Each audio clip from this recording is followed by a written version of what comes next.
फेरि पनि तपाईलाई दोस्रो कक्षामा स्वागत छ। अहिलेको कक्षामा हामीले हेरिराखेको कुरा आत्मा छुटाउने वरदान अन्तर्गतको शिक्षा, विभिन्न किसिमका आत्माहरू कसरी चिन्ने भन्ने विषयमा हामीले हेर्दैछौँ। पहिलो किसिमको आत्मा के रहेछ? तपाईको नोट अनुसार के हो? पहिलो प्रकारको आत्मा परमेश्वरको आत्मा। दोस्रो प्रकारको आत्मा के हो? शैतानिक आत्मा। परमेश्वरको आत्माले कसरी काम गर्नुहुन्छ भने पनि हेर्यौँ, शैतानको कुरा पनि मोटामोटी हामीले हेर्यौँ। तेस्रो प्रकारको आत्मा के रहेछ? मानवको आत्मा। सबैले भन्नुहोस् त, मानिसको आत्मा वा मानवको आत्मा।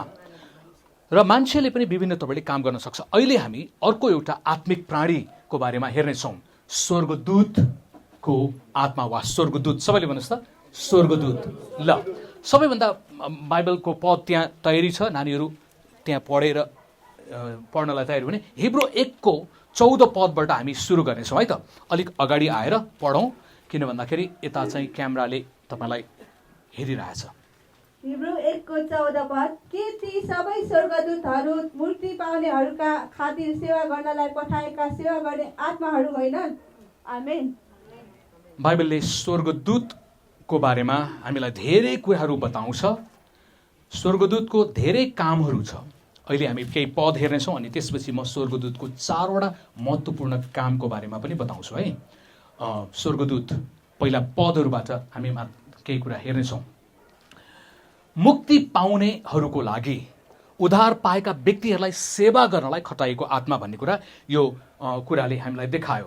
प्रेरित 27 अध्यायको 24 पद, हाम्रो अर्को नानी, उसको चुल्टी चाहिँ देखाउनु पर्ने। यो सल निकाल त, मलाई त चुल्टी मनपर्छ खै। हेर्नु त, हो यो खोल, कतिवटा चुल्टी बनायो उसले।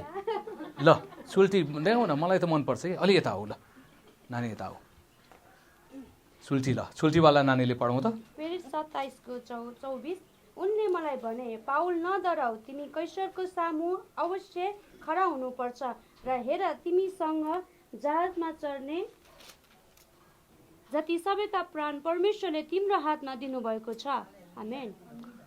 पाउलसँग स्वर्गदूत बोलिरहेछ दर्शनमा भनेपछि त्यो एउटा काम हामी देख्छौँ। त्यस्तै गरिकन भजन सङ्ग्रह 34को 7 पद सबैले मिलेर पढौँ है त। यो चाहिँ एकदमै राम्रो पद छ, भजन सङ्ग्रह 34 अध्यायको 7 पद। अनि त्यसपछि तपाईँलाई सजिलोको निम्ति स्वर्गदूतका 4वटा कामहरूको बारेमा म तपाईँलाई बताउनेछु। भजन सङ्ग्रह 34 अध्यायको 7 पद सबैले सँगसँगै पढौँ ल, ठुलो स्वरले। 1 2 3।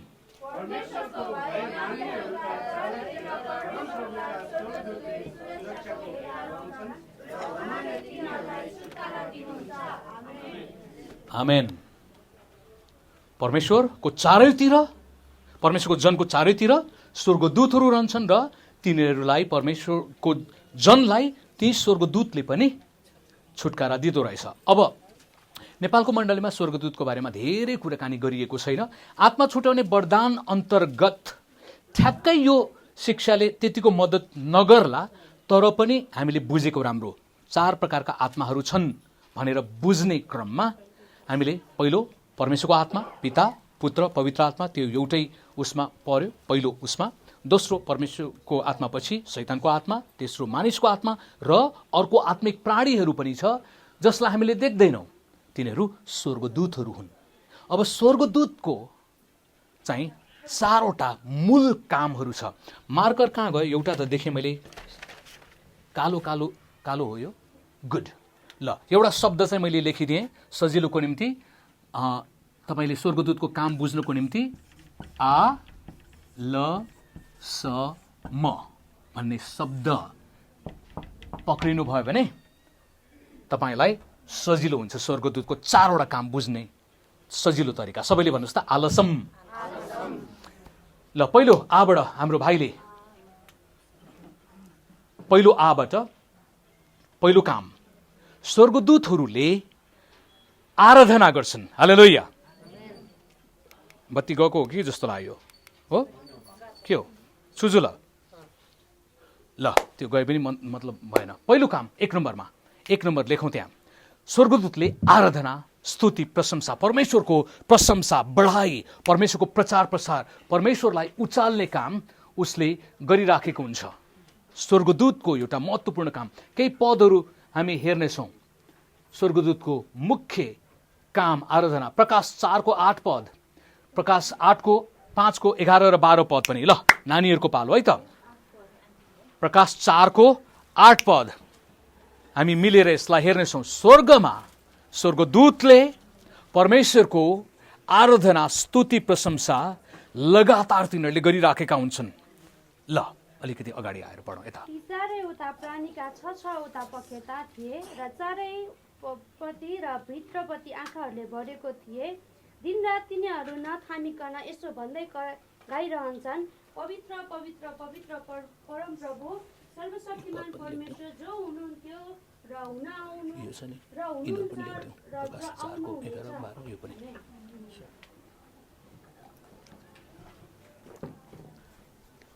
स्वर्गदूतले विभिन्न कामहरूमध्ये एउटा महत्त्वपूर्ण काम तिनीहरूले स्वर्गमा परमेश्वरको आराधना, स्तुति, प्रशंसा गर्छन्। हालेलुया। नथामिकन दिन रात लगातार उनीहरूले गाउँछन्, गाइरहन्छन्, अनन्त अनन्त कालसम्मको निम्ति परमेश्वरको प्रशंसा गर्ने। अनि त्यहाँ जब हामी स्वर्गमा जानेछौँ, एउटा हामीले गर्ने महत्त्वपूर्ण काम चाहिँ हामी ठुलो स्वर्गदूतहरूको क्वायरसँग मिलेर परमेश्वरको भजन स्तुति गर्नेछौँ। हालेलुया। संसारमा तपाईँले गाउन जान्नुहुन्न होला, क्वायरमा बस्ने मौका मिलेन होला, तर स्वर्गमा त्यो क्वायर, स्वर्गीय क्वायरसँग हामी मिलेर प्रशंसा स्तुति गर्नेछौँ। हामी स्वर्गमा छक पर्छौँ।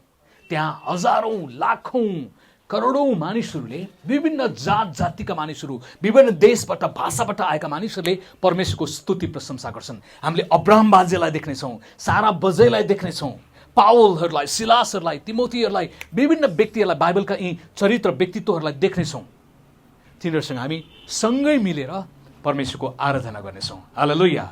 मरियमलाई हामी देख्छौँ, देबोरालाई देख्छौँ, हन्नालाई देख्छौँ, बप्तिस्मा दिने यूहन्नाको कथा सुन्छौँ। त्यहाँ सबै मिलेर हालेलुया भन्दै परमेश्वरलाई प्रशंसा गर्नेछौँ। आमेन। त्यसै गरी अरू पदहरू पनि छ। भजन यही प्रकाशकै पुस्तकमा 5 अध्यायको 11 र 12 पद, 7 को 11 र 12 पदमा पनि तपाईँले त्यही कुरा देख्न सक्नुहुन्छ। स्वर्गदूतले प्रशंसा गर्छन्। एउटा पद पढौँ ल। कतिको कति पढ्न खोजे तपाईँले? 5 को 11 र 12 पद। तब मैले हेरेँ अनि सिंहासन, जीवित प्राणीहरू र धर्मगुरुहरूका वरिपरि धेरै स्वर्गदूतहरूका आवाज सुने। धेरै स्वर्गदूतहरूका आवाज सुने दर्शनमा। तिनीहरू चर्को स्वरले यसो भनिरहेका थिए, मारिएका थुमा सामर्थ्य, वैभव, बुद्धि, शक्ति, समान महिमा र स्तुति ग्रहण गर्न योग्यका हुनुहुन्छ। आमेन। आमेन। लाखौं करोडौंको थियो र तिनीहरूले महिमा मारिएको थुमालाई मिलेर गाउँदैछन्। नेपालमा बनेका गीतहरू पनि स्वर्गमा गाउँदाखेरि कस्तो हुन्थ्यो होला है? नेवारी भाषामा पनि राम्रो आराधनाको गीत गाएर स्वर्गमा हामीले सिकाउनु पायो भने कस्तो हुन्थ्यो होला है? स्वर्गदूतलाई यसो रिक्वेस्ट गर्ने, लौ न हाम्रो पनि गीत गाउनु पर्यो होला। जे होस्, स्वर्गमा अनौठो प्रकारका गीतहरू जुनसुकै भाषाबाट भए पनि हामी आत्मामा रहस्यमय तवरले परमेश्वरको प्रशंसा बढाइ गर्छौँ। त्यसैले एउटा महत्त्वपूर्ण काम स्वर्गमा आराधना गर्छ। परन्तु स्वर्गदूतले स्वर्गमा मात्रै आराधना स्तुति गर्दैन, तर त्यसले जब हामी यो संसारमा, चर्चमा, घरमा, डाँडा जङ्गलमा यताउति गएर हामीले परमेश्वरको महिमा प्रशंसा गरिराखेका हुन्छौँ, उनीहरूले पनि हामी सँगै आराधना गरिराखेका हुन्छन्। हालेलुया। हामीले तिनीहरूलाई आँखाले देख्न सक्दैनौँ, तर पनि तिनीहरू वचन अनुसार हाम्रो साथमा हामी सँगै भएर तिनीहरूले आराधना, स्तुति, प्रशंसा गर्छन्। अब आराधना भन्दाखेरि धेरै मान्छेहरूले बुझ्ने कुरा चाहिँ एउटै मात्रै छ। आराधना दुई प्रकारको हुन्छ। एउटा बाजा गाजा सङ्गीतको साथमा गरिने औपचारिक आराधनाको समय। हामीले आराधना चर्चमा गरौँला, सङ्गतिमा, विशेष सङ्गतिमा औपचारिक आराधना। सबैले भन्नुहोस् त, औपचारिक आराधना के हो? औपचारिक आराधना भनेको बाजा गाजा सङ्गीतको साथमा, सम्भवतः क्वायरको साथमा वा केही व्यक्तिहरूले हामीलाई सञ्चालन गर्छन्, तिनीहरूको साथमा गरिने एउटा गीत भजनहरू गाएर परमेश्वरलाई स्तुति प्रशंसा गर्नु एउटा आराधना हो। त्यो औपचारिक आराधना। फेरि भन्नुहोस् त, औपचारिक आराधना राम्रो छ, चाहिन्छ। यसले हामीलाई परमेश्वरको अगाडि जानलाई मद्दत गर्छ। अघि हाम्रो यो बाबु कहाँ गयो खै? बाबु कम हियर। यो बाबुकोमा आराधना अगुवाई गर्ने क्षमता मैले देखेँ, राम्रो थियो। मैले इन्जोय गर्दै थिएँ, आत्मामा थिएँ। हामी अगुवाजनहरू आत्मामा महसुस गर्दैथ्यौँ भाइकोमा एउटा अभिषेक छ। र म्युजिकली मलाई थाहा छैन यो बाबुलाई पहिलोपट्टि भेटेँ के हो, तर उसले अलिकति सिक्यो भने, तालिम गर्यो भने राम्रो तवरले धेरै मानिसहरूलाई वर्शिपमा लिड गर्न सक्छ। मेरो उत्साह एकजना सङ्गीतकारको रूपमा गीत लेख्ने काम गरेछ छैन, गीत कम्पोज गर्छ छैन, इच्छा छ, इच्छा मरु सङ्गीत सृजना गर्ने मन छैन, त्यही त्यो मात्रै बजाउने इच्छा, त्यति नै गाउने इच्छा। ल तिम्रो विश्वास अनुसार तिमीलाई होस्। अब इच्छै छैन भने त सिद्धियो नि। इच्छा छ भने त आशीर्वादको प्रार्थना पनि गर्न मिल्थ्यो। इच्छै छैन भने चाहिँ मैले त गर्ने कुरा पनि आएन। फेरि सोधेँ, गीतहरू सृजना गर्ने, सङ्गीत सृजना गर्ने मन छैन? ओके, आराधना गर्ने, अगुवाई गर्ने त्यतिमा खुसी छ? ल ठिक छ, प्रभुले आशिष दिउन्। ताली बजाइदिउँ यो बाबुलाई। म त सोचेको थिएँ म पनि केही गर्छु भन्नु लाग्यो भने गर्दैन, तिम्रो विश्वास अनुसार तिमीलाई होस्। ल जाऊ, धन्यवाद।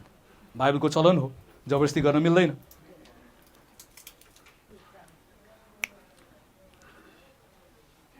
आराधना दोस्रो प्रकारको आराधना छ, त्यो जीवन शैलीको आराधना। हालेलुया, सबैले भन्नुहोस् त, जीवन शैलीको आराधना। त्यो भनेको के हो? जीवन शैलीको आराधना भनेको तपाईँले औपचारिक रूपमा चाहिँ गीत सङ्गीत, गीत भजन बाजा गाजाको साथमा गाउनुहुन्छ, तर जीवन शैलीको आराधना भनेको तपाईँले प्रभु येशूको नाउँको खातिर परमेश्वरको वचनलाई जब पालन गर्नुहुन्छ, परमेश्वरको इच्छा गर्नुहुन्छ, त्यो आराधना हो। हालेलुया। तपाईँले गरिब मान्छे बाटो काट्न सकेको देख्नुहुन्न अनि उसलाई समातेर तपाईँले उसलाई वारीबाट पारी गराइदिनुहुन्छ, त्यो आराधना हो। आमेन।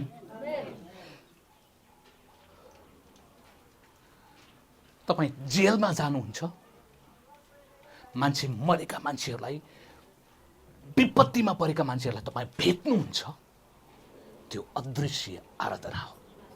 आमेन। धेरै मान्छेहरूको सोचाइ के छ भने नि, म गीत गाउन सक्दिनँ, मसँग सङ्गीतको वरदान छैन, मसँग त्यो छैन, अनि म आराधना गर्न सक्दिनँ। होला, यो म्युजिकल गिफ्ट उसकोमा नहोला, तर उसकोमा अर्को प्रकारको जीवनशैलीको आराधना हुनसक्छ। उसले गरिबलाई दिन्छ, उसले घर राम्रोसँग चलाउँछ, बालबच्चाको जतन गर्छ, घर सफा तपाईँले गर्नुहुन्छ, चर्च सफा गर्नुहुन्छ, त्यो पनि आराधना हो। हालेलुया। चर्च सफा गर्नुहुन्छ, चर्पी सफा गर्नुहुन्छ, मिठो पकाउनुहुन्छ, अतिथि सत्कार गर्नुहुन्छ, दिदीबहिनीहरूलाई गएर भेटघाट गर्नुहुन्छ, कसैलाई प्रभु येशूको बारेमा सुसमाचार प्रचार गर्नुहुन्छ, अस्पताल गएर भेटघाट गर्नुहुन्छ, त्यो के हो? आराधना हो। येशू प्रभुको नाउँको खातिर परमेश्वरको इच्छा अनुसार जे पनि गर्छौँ त्यो आराधना हो। दशमांश दिनु आराधना हो, भेटी दिनु आराधना हो, परमेश्वरको प्रचार प्रसार गर्नु आराधना हो, साथीभाइहरूसँग प्रेममा नम्रतामा होस्टेमा हैसे गर्नु आराधना हो। जीवनशैलीको आराधना। कतिपय मान्छेहरू गीत सङ्गीतमा भयङ्करै राम्रा हुन सक्छन्, उनीहरू सङ्गीतमा एकदमै स्वर्ग झार्ने प्रकारका हुन सक्छन्, तर जीवनको शैलीको आराधनामा तिनीहरू कमजोर हुन सक्छन्। कहिलेकाहीँ मैले भन्ने गर्छु, चर्चमा बस्दाखेरि उनीहरूले स्तुतिपूर्ण ओठले हात उचाली भन्दछौँ, तर चर्च बाहिर गइसकेपछि सुर्तीपूर्ण ओठले, बेडीपूर्ण ओठले, ठर्रापूर्ण ओठले धुलमुल लाउँदै हत्तेरीका प्रभु के गरेर ल्याएको भनेर आउँछ। गीत त गायो उसले, बेडीपूर्ण ओठले ठुसठुस गनाउँदै कम्प्लेन गरेर आउँछ। म्युजिकल्ली गिफ्टेड छ। कहिलेकाहीँ म्युजिकल्ली गिफ्टेड मान्छेहरूको प्रब्लम मैले देखेको छु, सबैमा होइन, कतिपय व्यक्तिहरू म्युजिकल्ली गिफ्टेड करिश्मा भएका मान्छेहरू क्यारेक्टरमा कमजोर भएको मैले पाएको छु। सङ्गीतमा राम्रो छ, अगुवाई गर्न सक्छ, रिसको समस्या, व्यभिचारको समस्या हुनसक्छ, मान्छेलाई सहायता नगर्ने समस्या हुनसक्छ, ऊ सङ्गीत सँगसँगै औपचारिक आराधना सँगसँगै अनौपचारिक आराधनामा पनि पास हुनुपर्छ। आमेन। त्यसैले हो परमेश्वरले दान वरदानहरू दिनुहुन्छ, त्यसमा पनि राम्रो र जीवनशैलीको आराधनामा पनि राम्रो।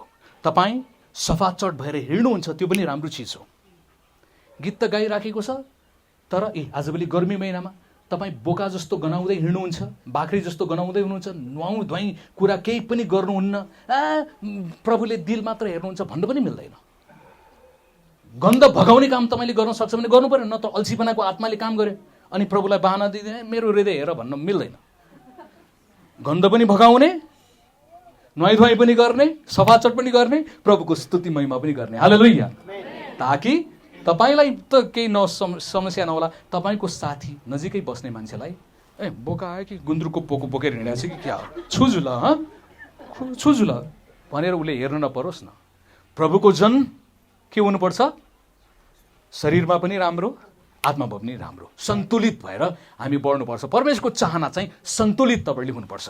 म्युजिकल पनि राम्रो, व्यवहारिक तपाईँले पनि राम्रो। आमेन। मुसुक्क हाँसेर साथीलाई भन्नुहोस् हामी सन्तुलित विश्वासी हुनुपर्छ भन्नुहोस् त। ओके, आराधना। दोस्रो कुरामा जाउँ, समय धेरै गइराखेको छ। दोस्रो प्रकारको आराधना 1 नम्बर पछि 2 नम्बरमा जाउँ। आबाट आराधना, लबाट, तपाईँको नेवारी भाषामा ल भने के हो? पानी हो। तर लबाट लडाईँ, सबैले भन्नुहोस् त लडाईँ। स्वर्गदूतको एउटा काम चाहिँ उनीहरूले लडाईँ गर्छन्।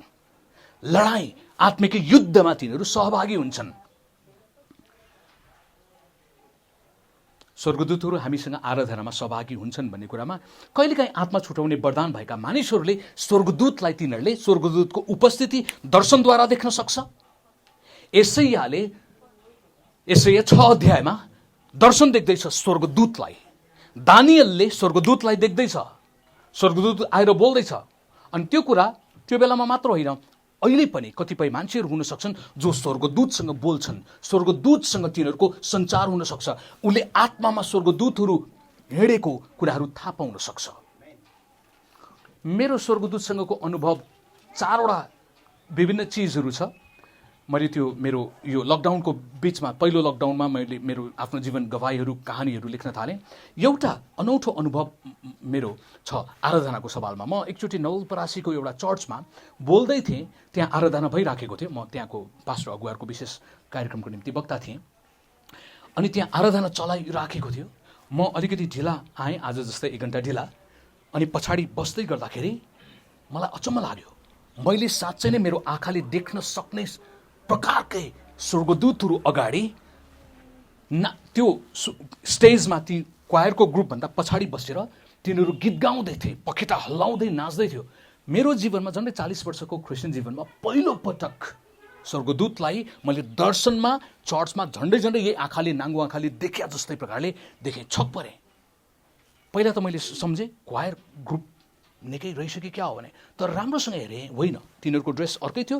ती व्यक्तिहरू अलिक अग्लो, झन्डै यो सिलिङलाई छुने प्रकारले तिनीहरू नाच्दै आराधना तिनीहरूले गर्दै थियो। छक परेँ म। मेरो निम्ति एकदमै पहिलो पटक त्यो चिज। अन्य अनुभवका कुराहरू छन्, समयको कारणले म ती कुराहरू भन्दिनँ, त्यो किताबमा बाँकी राखौँला, म समयको चाप महसुस गर्दैछु। आत्मिक लडाइँ, दानियल 10 अध्यायको 13 पद पढौँ।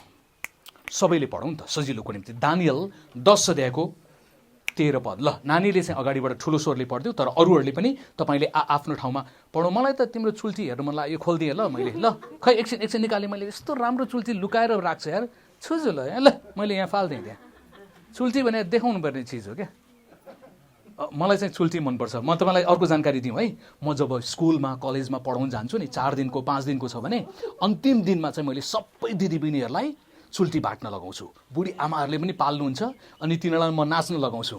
किन भन्दा बचपनको याद आउँछ कि, रमाइलो देख्छ, क्युट देखिन्छ, उसलाई राम्रो देखिरहेछ बच्चा, त्यसै लजाए है, त्यसै लजाउनु पर्दैन क्या। अब अघि मैले भने नि मानव आत्मा भनेर व्यक्तित्वको बारेमा, म आइ स्वभावको मान्छे हुँ। त्यो चाहिँ अलिक रमाइलो नयाँ नौलो चिज मन पराउने मान्छे हो। त्यसैले तपाईँलाई आज पहिलो दिन भएर मैले गरिनँ। अर्को पटक आउँदाखेरि मलाई त फुलको मालाले स्वागत गर्नुभन्दा, खादा सादा लगाइदिनु भन्दा चेलीबेटीहरू बच्चाहरू यो चुल्टी बाटेर आयो भने मेरो निम्ति त्यो ठुलो स्वागत हो सम्झिन्छु। त्यसैले आज उसले मलाई स्वागत गरेको छ। अरूले खादा सादा नदिए पनि म यहाँ खादाभन्दा स्पेसल सुपर डुपर कुरा मैले पाएर खुसी भएको छु। आमेन। ल पढौँ नानी, अलिक अगाडि आऊ त, यता आऊ। तर परस राजाका राजकुमारले मलाई 21 म विरोध गरेँ, तर प्रधान राजकुमारहरूमध्ये एकजना मिखाएल मलाई मद्दत गर्न आए, किनभने फारसको राजासँग म त्यहीँ रोकिएँ। आमेन। यसको सन्दर्भलाई तपाईँले बुझ्ने हो भने दानिएलले उपवास प्रार्थना गर्न सुरु गरेको छ र सुरु गरेको चरणदेखि नै स्वर्गबाट स्वर्गदूतले उसको उत्तर लिएर आइसकेको छ। तर त्यो स्वर्गदूत जसले उत्तर लिएर आएको छ, आशिष लिएर आएको छ, उसलाई पुर्याउनुको निम्ति त्यो स्वर्गदूतलाई शैतानका दूतहरूले बाटोमा नै क्याप्चर गरेर जान दिएन। त्यसको मतलब हाम्रो प्रार्थना अन्तर्विन्तीका उत्तरहरू स्वर्गदूतहरूले लिएर आएको खण्डमा परमेश्वरले पठाइदिइसक्नु भएको हुन्छ तिनीहरूबाट, तर अशुद्ध आत्माहरूले बीचमा क्याप्चर गरेर राखेको हुन्छ भन्ने पनि यसले सिकायो। त्यही भएर अन्तर्विन्ती गर्ने, डरोसँग प्रार्थना गर्ने, स्पिरिचुअल वारफेयरको युद्धका लडाइँहरू गर्ने आत्मिक लडाकुहरू हामीलाई चाहिन्छ मण्डलीमा, जसले प्रार्थना अन्तर्विन्तीद्वारा त्यो लडाइँ गरेर गर्न सक्छ। अब यो केसमा दानिएलको पुस्तकमा तपाईँले यो माइकल भन्ने एकजना व्यक्तिलाई त्यो अशुद्ध दूतहरूसँग उसको ग्रुप लिएर लडाइँ गर्न गएको छ र त्यो अशुद्ध आत्माहरूलाई हराएर परमेश्वरको उत्तर लिएर मण्डलीमा आयो। हालेलुया। सोच्दै हुनुहुन्छ माइकल। त्यसैले माइकल चाहिँ आत्मिक लडाइँ गर्ने झुण्डको वा स्वर्गको सेनापति, आर्मीहरूको अफिसर, त्यसलाई हामीले रक्षा मन्त्रीको हिसाबले पनि भन्न सक्छौँ कि क्या हो, सेनापति हो। र कहिलेकाहीँ हामीले प्रार्थना गर्दाखेरि परमेश्वर तपाईँको स्वर्गदूतहरू खटाइकिन युद्ध गर्नलाई पठाइदिनुहोस्, हाम्रो यो समस्यामा तपाईँको स्वर्गदूतहरू खटाइदिनुहोस्, अनि परमेश्वरले खटाइदिनुहुन्छ। तपाईँलाई म उत्साह दिन चाहन्छु, पहिलो राजा 19 अध्यायको 1-8 पदमा एउटा अगमवक्ताले प्रार्थना गरेको छ र अगमवक्ताले चाहिँ स्वर्गीय सेनाहरू चारैतिर देखेको छ र उसको नोकरले देखेको छैन। परमेश्वरले उसको आँखा खोलिदिनु भयो र लडाइँ गर्नलाई उसले शत्रुको धेरै सेनाहरू मात्र देखेको ठाउँमा अब उसको आत्मिकी आँखा खोलियो। हालेलुया। आत्मिकी आँखा खोलेर हेर्दाखेरि स्वर्गीय सेनाहरू चारैतिर छ अनि ऊ साहसी भएर अगाडि बढ्यो र तिनीहरूले जित्यो। त्यसैले स्वर्गदूतले हामीलाई रक्षा सुरक्षा गर्ने कुरा सँगसँगै लडाइँ गर्नुपर्ने अवस्थामा पनि अशुद्ध आत्मासँग लड्ने र हामीलाई विजय दिने काममा तिनीहरू लागेका हुन्छन्। समयको कारणले गर्दाखेरि हामी तेस्रो बुदामा जाउँ। तेस्रो बुदामा आलसम सबाट सन्देश वाहक। सबैले भन्नुहोस् त, सन्देश वाहक। स्वर्गदूतले सन्देश, स्वर्गको सन्देश मानिसलाई पुर्याउने काम गर्छ। विशेष गरेर महत्त्वपूर्ण सन्देश छ स्वर्गबाट दिनु पर्यो भने त्यो सन्देश दिने काम। अब यसो भन्दाखेरि सबैले औ प्रभु मसँग स्वर्गदूत पठाइदियोस्, स्वर्गदूतले मलाई सन्देश दियोस्, म तपाईँको कुरा स्वर्गदूतबाट सुन्न चाहन्छु भन्नु पनि मिल्दैन। यदि तपाईँसँग बोल्नको निम्ति, तपाईँलाई अर्जेन्ट मेसेज दिनलाई मान्छे छैन भने, मान्छे छ भने मान्छे बोल्न सक्छ, पास्टर बोल्न सक्नुहुन्छ, अगुवा बोल्न सक्नुहुन्छ, आमा बुवाले बोल्नुहुन्छ, यो गर यो नगर नानी बाबु भनेर भन्न सक्छ, होसियारी होइ भनेर भन्न सक्छ। तर मानवीय हिसाबले तपाईँसँग बोल्ने उपाय छैन भने र परमेश्वरलाई यो विशेष अर्जेन्ट मेसेज हो भन्ने लाग्छ भने स्वर्गले स्वर्गदूत पठाउँछ र त्यो स्वर्गदूतले तपाईँ हामीलाई सन्देश दिने काम गर्छ।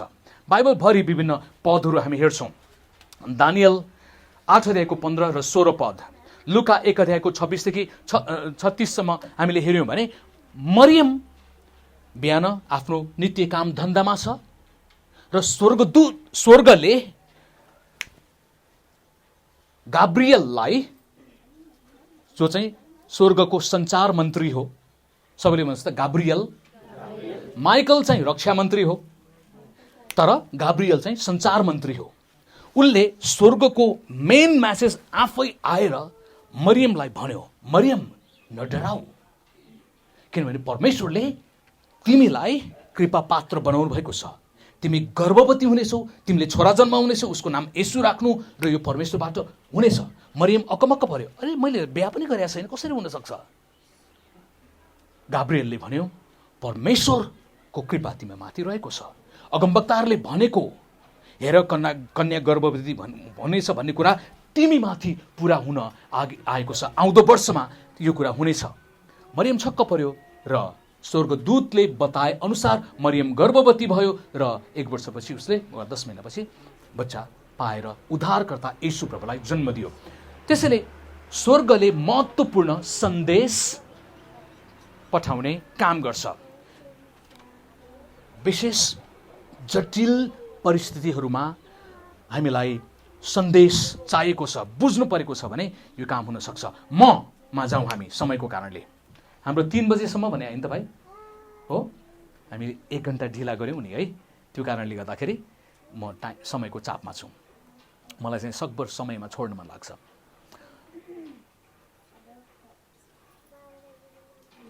मबाट मद्दत, सेवा वा मद्दत। हामीले हिब्रू 1 अध्यायको 14 पद फेरि सबैले सँगसँगै पढ्नेछौँ। हिब्रू 1 अध्यायको 14 पद सबैले मिलेर ठुलो स्वरले सँगसँगै पढौँ है त। हिब्रू 1 को 14 पद पाएको जति सबैले ठुलो स्वरले पढ्ने, अगाडिको नानीहरूले चाहिँ उठेर नै पढ्न सक्छ है त। ल 1 2 3 सबैले सँगसँगै पढ्ने भने मैले। ल 1 2 3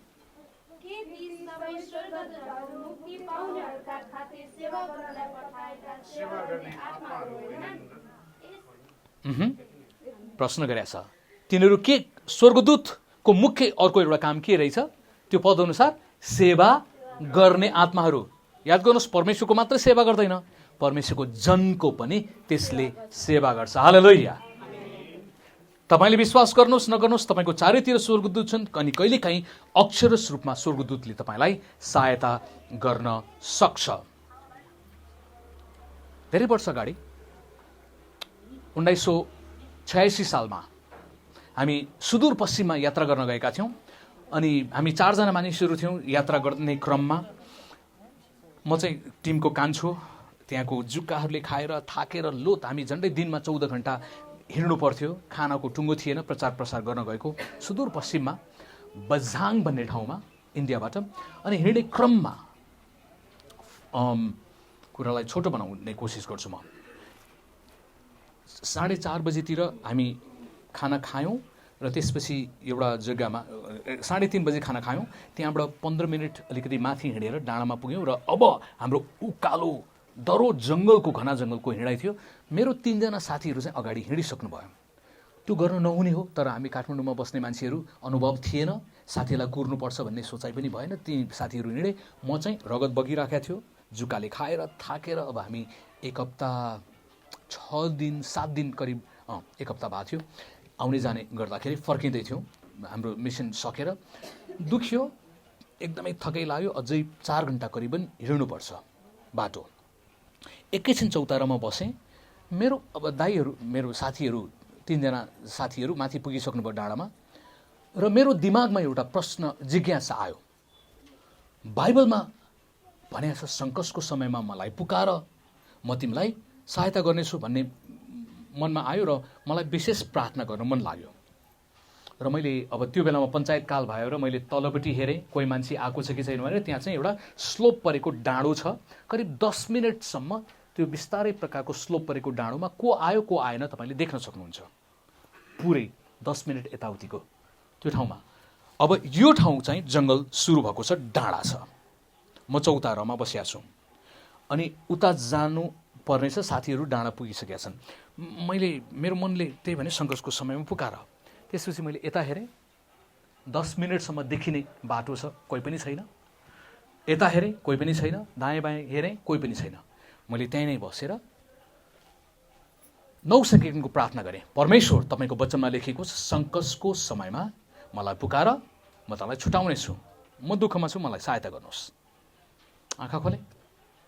मेरो अनौठो अचम्मको कुरा, मेरो 10 कदम अगाडि 2 जना मान्छेहरू मतिर आउँदै गरेको देखेँ। थाकेर लोत भएको बेलामा तपाईँको दिमागले पनि काम गर्दैन कहिलेकाहीँ। मनमा सोचेँ 10 मिनटको बाटो अघि 10 सेकेन्ड अगाडिसम्म देखेको थिइनँ, अहिले कहाँबाट? मैले सोचेँ सायद मैले देखिनँ होला, त्यत्रो स्लोपी भए पनि मैले देखिनँ होला। चित्त बुझाएँ, बसेँ एकछिन। ती 2 जना साधारण प्रकारका देखिने मान्छेहरू मेरो नजिकै आए।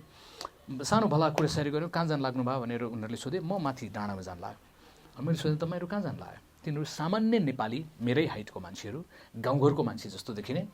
तिनीहरू हामी पनि माथि जान्ला उता जान्ला भन्छ। अनि उनीहरूले मलाई सोध्यो, तपाईँ एक्लै हो? मैले भने होइन, मेरो 3 जना साथी माथि पुगिसक्नुभयो। अनि उनीहरूले भने तपाईँ किन एक्लै त? यो त बाघ भालुको ठाउँ हो, अब साँझ पर्न खोज्दैछ, यो त खतरा छ। यो बाटोमा 4 जना, तपाईँहरू 4 जना मात्रै हो भने हो। यो बाटोमा त प्राय जसो 12, 15, 20 जना टिम मिलेर हिँड्छ। तपाईँहरू कहाँको? भने हामी काठमाडौँको मान्छेहरू, हामी यो कारणले गर्दाखेरि आएको।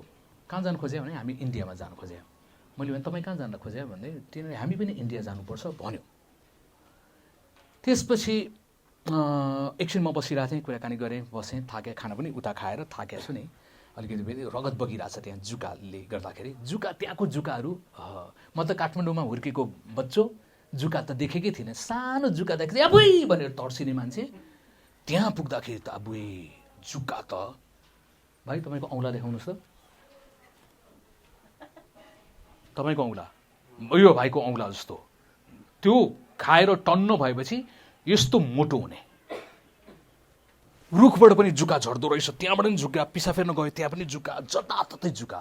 म फेरि त्यो जङ्गलको नियम के रहेछ भने जो अगाडि हिँड्यो त्यसलाई त पर्दैन रहेछ, जो चाहिँ अल्छी, अलिकति रोगी कमजोर छ त्यसले त गन्ध पाएर आउँदो रहेछ, पछाडि बस्ने ढिलोले त ट्याप्प ट्याप्प जुका टाँस्दो रहेछ। मलाई थाहा थिएन, शरीरभरि जुकाले टोकेर दुःख दिएको थियो। कुरालाई छोटो बनाउ, त्यो रगत बगेर गाह्रो थियो, हिलोले पनि खाएर। अनि यिनीहरूले भन्यो जाउँ, 2 जना मान्छेले भने जाउँ। मैले भने एकैछिन आराम गरौँ न, मलाई अलिक सन्चो छैन भने। उनीहरूले भने ठिक छ, तपाईँलाई सन्चो छैन भने हामी बोकिदिन्छौँ नि त तपाईँलाई। मेरो दिमागले भने बिचरा गाउँका मान्छेहरू कति सोझो हुन्छन्, सहर मात्रै बिग्रिया हो, सहरबाट मात्रै मान्छेले फाइदा लिन खोज्ने भनेर दिमागमा छ। किनभने सहरमा तँलाई बोकिदिन्छु, मद्दत गर्छु भन्ने त छैन। म त यहाँ हुर्किया हो, सानोदेखि 4 वर्षको उमेरदेखि 22 वर्षसम्म म यहीँ हुर्केको। तिनीहरूले, मैले भने होइन, मेरो दिमागले भने यिनीहरू म जत्रै साइजको मान्छे छ, यत्रो अप्ठ्यारो डाँडोमा 4 घन्टा 5 घन्टा लाग्छ, कसरी बोक्न सक्छ? मैले तपाईँले नबोक्नुहोस्, हुँदैन, म बिस्तारै हिँड्छु। अनि म बिस्तारै हिँड्न थालेँ। उनीहरूले मेरो हिँडाइ देख्यो, तिनीहरूले फेरि थपेर भने तपाईँ बिमारी हुनुहुन्छ, तपाईँ रोगी हुनुहुन्छ, तपाईँलाई हामी बोक्छौँ सजिलै, कन्फिडेन्टली भन्छ, ढुक्कसँग हामी बोक्छौँ। त्यसपछि मैले बोक्न दिइनँ। मैले सोचेँ, मलाई डर थियो। मेरो साथी, हाम्रो टिमको एकजना दाई थियो, जोन खड्गे भन्ने, नेपालको खड्गे दाई। मलाई डर थियो त्यो दाईले मलाई गाली गर्छ, तँलाई सुखदेव, त्यो अर्कालाई दुःख दिने त, त्यो मान्छेले किन दुःख दिनु खोजे? ऊ अलि रिसासो भएको थियो, तँ दुःख दिने, त्यो अर्कालाई बोक्न लगाउने त्यो भन्ने, उसले गाली गर्ला भन्ने डरले पनि मैले नबोक्न लगाएँ। नत्र बोकोस् भन्ने त चाहना थियो नि त, गाली खानुपर्छ भनेर पनि मैले सोचेँ मनमा, म गर्दिनँ। अनि यो मान्छेले के भन्यो, ठिक छ तपाईँको झोला रहेछ, पोको रहेछ, टिमको पैसा मेरो साथमा थियो, हामीले नुन चामलहरू बोकेर पनि हिँड्नु पर्थ्यो, आफैले पकाउनु पर्ने, अनि कहिले काहीँ पकाउन दिने, अनि त्यसरी पैसा तिरेर खाएर हिँड्ने हो। मेरो झोलाको पोका देखेपछि उनीहरूले भने ठिक छ तपाईँलाई हामीले बोक्न दिनुहुन्न भने तपाईँको झोला त बोक्न दिनुहोस् न भने। मलाई कुनै पनि डर लागेन, पैसा बाटोभरिको कोषाध्यक्ष म हो, मसँग पैसा टन्नै थियो त्यहाँ, मलाई डर लागेन, मैले दिएँ सजिलैसँग। यिनीहरू सोझो मान्छे केही पनि गर्दैन। तिनीहरू गए, माथि गयौँ, डाँडामा पुग्यौँ करिबन 40 मिनटपछि। अनि मेरो साथीहरू चाहिँ कुरिरहेको रहेछ। अनि पहिलो कुरा म चाहिँ सोचिरहेको थिएँ, जोन दाई मसँग रिसाउँछ, यो खड्के काठमाडौँको उनीहरू खड्के, अनि मोटो ज्यानको मान्छे, टलाई भनेर झ्यापु पनि हानिहाल्ने खाले विश्वासी हो, तर झापु गइहाल्ने उसको, टलाई भनेर हानिहाल्ने, मायाको झापु हान्ने हो, तर मलाई त फुचिँदै दुखिहाल्छ नि।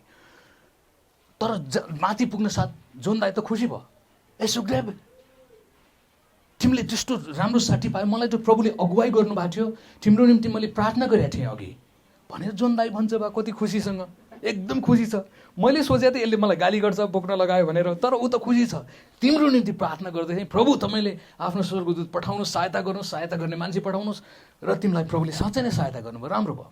अनि यो मान्छेहरूसँग पनि कुराकानी भयो, र मेरो चाहिँ पुरै बाटोभरि नै मेरो सामान बोक्थ्यो। अर्को मान्छेले के भन्छ सजिलैसँग, हाम्रो टिमको पनि भारी थियो, तपाईँहरूको पनि भारी दिनुहोस् न भनेर बोक्यो तिनीहरूले, यसले पनि थप्यो, अर्को पनि थप्यो, गयो। हामी कुराकानी गर्दै गयौँ। बाटोमा गएपछि स्याउ फलिराखेको छ, एकदमै सुन्दर दृश्य। अब अलिकति सजिलो जस्तो भयो, तेस्रो यो सट्ट उकालोको गाह्रो अप्ठ्यारो सकेर तेर्सो हुँदै हामी गयौँ। जङ्गलको बाटो चाहिँ घोरेटो बाटोहरू। हामी करिब अँध्यारो भएपछि 8 साढे 8 बजेतिर त्यो टाकुरामा पुग्यौँ, जहाँ चाहिँ 10-12वटा सानो छाप्रोहरू थियो बस्नलाई। अनि ठ्याक्कै हाम्रो सामान ती 2जना मान्छेले ड्रप गर्यो हामी बस्ने सानो छाप्रोमा। अनि राख्न साथ तिनीहरू बाहिर निस्कियो। 1 मिनट भित्रमा नै मेरो दिमागमा के आयो भने हामी अरू चाहिँ थाकेर लोड पर्यो। 13-14 घन्टा हामी हिँड्थ्यौँ नि त दिनमा। अनि थाकेर ढल्किरहेछ, अरू पनि, म चाहिँ के मिलाउँदै थिएँ। मेरो दिमागले के भन्यो भने तिनीहरू 1 मिनट मात्र भएको छ बाहिर जाँदाखेरि। मैले भने ए जोन दाइ, साथीहरू, हामी त्यो 2जना मान्छेलाई पनि सँगै राखौँ, हामीसँग सुताउँ, हामी तिनीहरूको खानाको पैसा पनि तिर्दिउँ र यिनीहरूलाई सुसमाचार पनि सुनाउँ हामी, र भोलि सँगै यात्रा गरौँला भने सबै एकैछिनमा सहमति भयो। हुन्छ सुखदेव, गुड आइडिया, जोन दाइ पहिला भयो। अनि त्यसपछि म तुरुन्तै बाहिर निस्केँ। याद गर्नुहोस्, तिनीहरू ड्रप गरेर 1 मिनट पनि भएको छैन। तुरुन्तै म बाहिर निस्केँ, हेरेँ त्यहाँ चौर जस्तो ठाउँ छ, चारैतिर गएँ, भ्यू घरमा चारैतिर गएँ, पाइनँ तिनीहरूलाई। अनि मैले फेरि जोन दाइकोमा आएर यो ग्रुपमा आएर भने साथीहरू मैले त पाइनँ तिनीहरूलाई त। तिनीहरू पनि सबैजना आयो, 10वटा मात्र त्यहाँ झाप्रोहरू छ, झुप्रो। अनि त्यहाँ गयौँ, सोध्यौँ। अनि हामीले पसलको सबै मान्छेलाई सोध्यौँ। हामीसँग 2जना मान्छे आएको थियो, तपाईँहरूकोमा कसैमा बस्यौँ? 10वटामा। हामी एउटा पहिलोमा बसेका थियौँ, अरू यतातिर थियो। सबैले भन्छ यस्तो मान्छे त हामीले देखेको छैन। यो बाटोमा 2जना मात्रै मान्छे कहिले पनि यात्रा गर्दैन। यो बाटोमा यात्रा गर्नेहरू इन्डिया जाने हो, तिनीहरूकोमा ढाक्रो हुन्छ, पुरा पोका पोन्तुरोहरू हुन्छ, र तपाईँले भने जस्तै सानो झोला मात्रै बोकेर चप्पल मात्र लाएर यो बाटोमा 2जना मान्छे हिँड्दैन। हामीले तिनीहरूलाई भन्यो होइन, हामी 4जना सँगै आएको थियो, तिनीहरू 2जना चाहिँ फाल्तु हो, हामी 4जना हाम्रो टिमको हो, त्यो 2जना हामीसँग तलदेखि आएको। सबैले हामीलाई झुट बोले जस्तो ठान्यो। त्यस्तो मान्छे यस्तोमा हिँड्दैन, 2जना मान्छे हिँड्ने ठाउँ नै होइन। अनि हामीले भन्यौँ तिनीहरू सायद अर्को बाटो अब फेरि अगाडि बढ्न खोज्यो कि। यी गाउँलेहरूले भन्यो होइन, अर्को गाउँ पुग्नलाई 8 घन्टा लाग्छ, अर्को बस्ती पुग्नलाई। अब त यो त 8:30 राति भइसक्यो, अब उनीहरू एक्लै मात्र कसरी जान सक्छ? त्यसपछि हामीले सबै कुराकानी गऱ्यौँ। हामीलाई तिनीहरूले मूर्ख भन्यो, कस्तो कुरा गर्दैछ भनेर। हामीले भन्यो होइन, हामीले देखेको हो, हामी सँगै आएको, तिनीहरू फर्किन सक्छ भने कहाँ फर्किनु? त्यो त्यत्रो आएर तपाईँसँग फर्किन्छ कोही पनि? त्यसपछि आयौँ, सुत्यौँ। मलाई त्यो बेलासम्म केही पनि थाहा भएन। 1 मिनटभित्रमा तिनीहरू अलाप भए। मलाई त्यो बेलामा स्वर्गदूतको बारेमा शिक्षा थाहा थिएन, तर झन्डै 7 वर्षपछि जब स्वर्गदूतको बारेमा शिक्षा सुने, मैले सुने त्यो बेलामा ती मानिसहरू आए, सहायता गरे, आफ्नो मिसन पुरा गरेपछि गए। हाम्रो वार्तालाप थियो सान्त्वना, खुसी, उमङ्गको साथमा। खुसी साथ तिनीहरू आफ्नो ड्युटी पुरा गरेर गए। हो, तिनीहरूले हामी पनि इन्डिया जाँदैछौँ भन्यो। सायद हामी पछि इन्डिया पुग्ने पर्ने सेवा पनि हुनसक्छ, थाहा छैन। हामी 4जना कन्भिन्स भयौँ तिनीहरू हामी सँगै मानव रूपमा हिँडेका स्वर्गदूत थिए। अब्राहमले पुरानो नियममा मान्छे भनेर सत्कार गर्यो र स्वर्गदूतको सत्कार गरिरहेको थियो। त्यसैले स्वर्गदूतको पनि परमेश्वरको जस्तै विशेषता छ। तिनीहरू आउँछन्, आफ्नो चाहेको अवस्थामा रूपमा हुनसक्छ, काम फत्ते गरेर फेरि अलाप हुन सक्दो रहेछ। त्यसैले स्वर्गदूतको बारेमा हामीले बुझ्न आवश्यक छ। दर्शनमा मात्रै देख्ने होइन, कहिलेकाहीँ प्रत्यक्ष रूपमा। म एउटा कथा बताएर सक्न चाहन्छु। धेरै वर्ष अगाडि, करिब 100 वर्ष अगाडिको कुरा हो। साधु सुन्दर सिंह तिब्बतमा इन्डियाको एकजना सिख परिवार, पन्जाबी परिवारको मान्छे, उहाँ इन्डियामा प्रचार गर्ने काम सकेर नेपाल पसेर तिब्बतमा जाँदै हुनुहुन्थ्यो। प्रसार भयो तिब्बतमा। उहाँको दर्शन चाहिँ तिब्बत थियो नि, हिउँले भरिएको ठाउँमा तिब्बतीहरूले यी मान्छेहरूले प्रभुलाई चिन्नुपर्छ भन्ने त्यो प्यासन, दर्शन एकदमै थियो, गइराख्ने। उहाँसँग चङ्गाई, चिन्ह, चमत्कारका वरदानहरू पनि थियो। धेरै मानिसहरू प्रभुमा आउँदै पनि थियो, गोप्य तपाईँले विश्वासी। तर त्यहाँका लामाहरूलाई, मुख्य लामाहरूलाई डाहा लाग्यो, रिस लाग्यो, यसले नयाँ धर्म प्रचार गर्दैछ हाम्रो जग्गामा, त्यसैले यसलाई हामी मारिदिन्छौँ। तिनीहरूले पक्रेको त्यो प्रचार गरेको समयमा र साधु सुन्दर सिंहलाई मार्नको निम्ति तिनीहरूले एउटा ठाउँमा लग्यो। त्यो ठाउँमा चाहिँ एउटा माथि डाँडामा उनीहरूले सुक्खा इनार खनेको थियो। सुक्खा इनारमा जो पनि राजाको विरुद्धमा वा देशको विरुद्धमा चल्छ वा यसरी विधर्मीहरू उनीहरूको भाषामा आउँछन् तिनीहरूलाई जिउँदै त्यो इनारमा हालिदिने र मुख्य लामाले भोटे ताल्चा लगाएर चाबी आफ्नो साथमा राख्ने जाने। साँझको समयमा दिउँसो करिब 3-4 कति बजेको समयमा उनलाई इनारमा हालियो र साधु सुन्दर सिंहको जीवनी मैले पढे अनुसार उहाँले लेख्नु भएको कुरा त्यहाँभित्र थुप्रै मुर्दाहरू मरेको कारणले गर्दाखेरि यति दुर्गन्ध थियो। साधु सुन्दर सिंहले प्रार्थना गर्नुभयो, प्रभु म यो दुर्गन्ध सहन सक्दिनँ, बरु मलाई तुरुन्तै मारिदिनुहोस्, म यो सहेर कति दिन बाँच्ने हो, मलाई गाह्रो पर्यो, के तपाईँले मलाई उठाइ लैजानुहोस्, तपाईँको इच्छा यही नै छ भने के चाहिँ मलाई तपाईँले मद्दत गर्नुहोस्। त्यो गन्ध एकदमै कुहिएको, अब सिनोहरू सम्झिनुहोस् न, मानव सिनोहरू त्यहाँ गनाएको छ, भोटे ताल्चा लगाइएको छ। कति घन्टा बितिसकेपछि राति अँध्यारो चकमन्न औँसीको रात थियो र उहाँले रातको समयमा अब त्यो भोटे मुख्य लामाले चाबी लिएर उसको दरबारमा कतातिर गएको छ। राति यो मौतको कुवामा सुन्दर सिंहले एउटा आवाज सुन्नुभयो, माथि ढक्कन खोलेको, ढक्कन खोलेर निकालेको, बिर्को निकालिराखेको र एउटा आवाजले भने, सुन्दर समाऊ, यो डोरी समाऊ। अँध्यारोमा गन्धको साथमा उहाँले छाम छुम गर्नुभयो अनि डोरी पक्रिनु भयो, राम्रोसँग समाऊ सुन्दर, त्यो आवाजले माथिबाट भनेको छ। अनि त्यो डोरीलाई तानियो र तानिएपछि सुन्दर सिंह माथि निस्कनु भयो। याद गर्नुहोस्, चकमन्न अँध्यारो छ अनि अब उहाँ त त्यत्रो एउटा मृत्युको कुवामा परेको, जीवित अब जिउँदो हुन पाएँ भने माथिको ताजा हावा खाएँ भनेर खुसी भइरहेछ अनि उहाँ हिँड्न थाल्नुभयो। तर उहाँलाई के लाग्यो भने म कस्तो निष्ठुरी भएँ, कम्तीमा पनि मलाई मद्दत गर्ने मान्छेलाई त मैले धन्यवाद त भन्नु पर्यो नि त। अनि उहाँ तुरन्तै फर्केर केही कदम हिँडेपछि फेरि फर्केर त्यो मान्छेलाई धन्यवाद भन्नलाई फर्किनु भयो। अँध्यारो त्यो ठाउँमा नजिकै आएर, हजुर के छ? तर त्यो ठाउँमा उहाँले खोजेको मान्छे कोही पनि थिएन, आवाज आउँदैन, केही पनि आउँदैन, सबै चिजहरू बन्द भयो। र भोलिपल्ट उहाँ फेरि निस्केर अर्को गाउँमा प्रचार गर्न थाल्नुभयो। गाउँलेहरू सबै छक परे, ऐ हामीले हिजोको दिनमा यो बुढालाई, यो जोगी, क्रिस्चियन जोगीलाई खाल्टोमा हाले होइन, हामीले देखेको होइन, भोटे ताल्चा लगाएर गरेको आज कसरी आयो? तिनीहरू सबै छक परे र सुन्दर सिंहको प्रचार सुन्नलाई यिनीहरू पनि डराई आए। के भयो त? हेड लामाकोमा खबर पुग्यो। हेड लामाले भन्यो, यो हुन सक्दैन, चाबी मसँग छ। उसले चाबी देखाएर आयो, साँच्चै नै त्यहाँ ताल्चा पनि लागेको छ, इनारमा मौतको कुवामा ताल्चा पनि छ, फोडेको छैन, चाबी उसको साथमा छ, तर इनारमा खसाएको व्यक्ति प्रचार गर्दैछ। र तिनीहरूले सबैले कुराकानी गरेर सुन्दर सिंहलाई कुराकानी गरे। के भयो? सुन्दर सिंहले आफ्नो कुरा बतायो अनि यी धेरै मानिसहरूले, टिबेटियनहरूले प्रभु येशूलाई विश्वास गरे। हालेलुया, गोप्य विश्वासीहरू। र तर तिनीहरूले एउटा अनुरोध गर्यो, त यहाँ चाहिँ नआइजे, तँलाई अरू मान्छेले मार्न चाहन्छ, त यहाँ आउनु हुँदैन। र तिब्बतमा सेवा गर्दा गर्दै नै उहाँ अलाप हुनुभयो। उहाँको मृत्यु कहाँ भयो, कसरी भयो भन्ने कुरा थाहा छैन।